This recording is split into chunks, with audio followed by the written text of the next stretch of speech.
عید الاضحیٰ قربانی پر ایک اندازے کے مطابق 4 کروڑ روپے سے زیادہ کا مویشیوں کا کاروبار ہوتا ہے۔ تقریباً 23 ارب روپے قصائی مزدوری کے طور پر کماتے ہیں، 3 ارب روپے سے زیادہ چارے کے کاروبار والے کماتے ہیں۔ دنیا میں سب سے بڑا کاروبار عید پر ہوتا ہے۔ نتیجہ یہ ہوتا ہے غریبوں کو مزدوری ملتی ہے، کسانوں کا چارہ فروخت ہوتا ہے، دیہاتیوں کو مویشیوں کی اچھی قیمت ملتی ہے، اربوں روپے گاڑیوں میں جانور لانے لے جانے والے کماتے ہیں۔ بعد ازاں غریبوں کو کھانے کے لیے مہنگا گوشت مفت میں ملتا ہے، کھالیں کئی سو ارب روپے میں فروخت ہوتی ہے، چمڑے کی فیکٹریوں میں کام کرنے والوں کو مزید کام ملتا ہے۔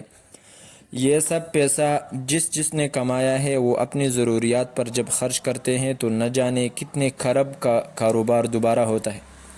یہ قربانی غریب کو صرف گوشت نہیں کھلاتی بلکہ آئندہ سارا سال غریبوں کے روزگار اور مزدوری کا بھی بندوبست ہوتا ہے۔